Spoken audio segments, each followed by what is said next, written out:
very happy to welcome all of you on behalf of Konrad Adenauer Stiftung this morning here in a beautiful Transcarpathia. I'm a bit ashamed because among all these many contributors, I'm the only one who is there and gives a welcome speech. But this is our concept as Konrad Adenauer Stiftung. We are not just a donor, we are a partner, and we are present in the countries we work, and we are the only one among the German political foundations that is based in Ukraine, in Kiev, where I live with the staff from Germany. Today is Europe Day, and I think in order to celebrate the anniversary of the Schuman Declaration, the Schuman Plan, that was announced 9th of May 1950, there is no better place than here, at a location where Poland is like less than 15 kilometers away, Slovakia is very close, Hungary is very close, Romania is not too far away, and there's no better place to show that Ukraine is a really European country. In here, among us and all over Europe, we have peaceful and even joyful celebrations of Europe Day today. And somewhere else, people are holding military parades. This is a very clear difference. Those who are holding this military parade are claiming a victory only for themselves. That wasn't a victory only of Russia.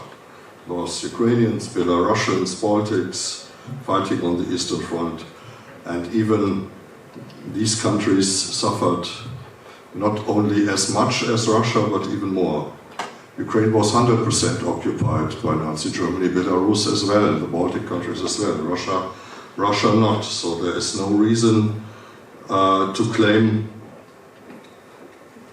this victory and to claim the victims only for this country. And we also should not forget, when we look to what is happening in Moscow now, today, that the war did not start in 1941, it started in 1939, and Russia at that time was on the aggressor's side. So, on the aggressor side, lining up with Germany in order to divide and swallow the countries in between. This sense of the big powers agreeing on the fate of the countries in between, it is still prevalent in Russia, and maybe also some people in Germany are thinking the same way, but it is not a majority.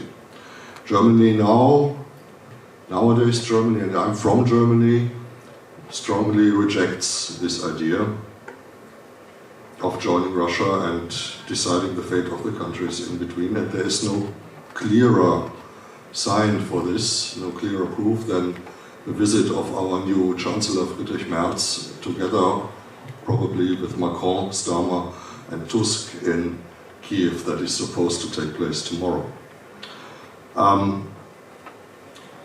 We in Germany, when we think about the end of the war, two contradicting notions and two contradicting words are still dominant. It's defeat on one side and liberation on the other side.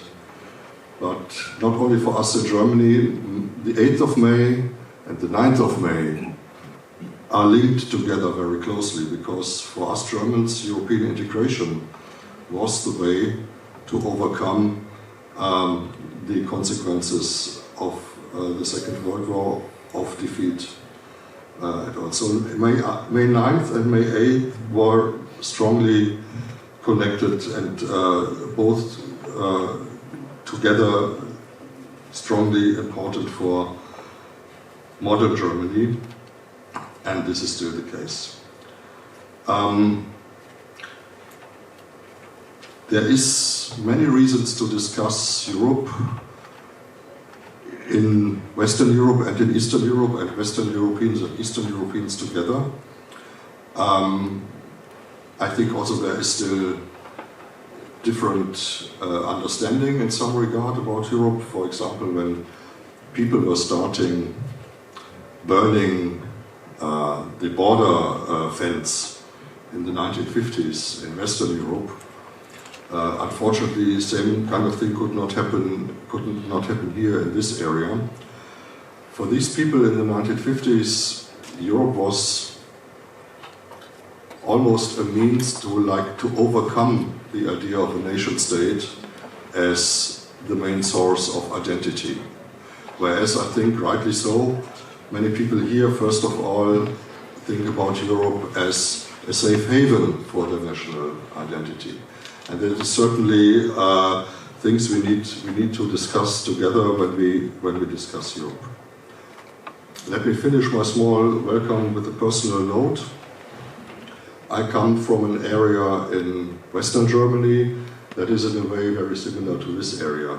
Here you have Ukraine, Slovakia, Poland, Hungary, Romania very close to each other. The place where I come from is where Germany, France, Belgium, Netherlands and Luxembourg are very close to each other. That resembles me very much about this area here. And when I see, and this area where I come from was like in the heart of the 6 countries that started at that time European Community for Coal and Steel in 1957. And it makes me sad that a similar thing could not happen at the time here. But it resembles me a lot to this area here, and I'm very hopeful that hopefully soon the same situation I see at my hometown could also happen here, where people commute across the border for work and other reasons on a daily basis without waiting for hours and experience that hard feeling of crossing a border every day. So thank you very much for coming. I wish us all a fruitful discussion and a fruitful conference. Thank you to everybody who was preparing this conference, our team and the team of the Center for Central European Strategy for the organization. Thank you very much, and I wish us all a fruitful discussion. Thank you.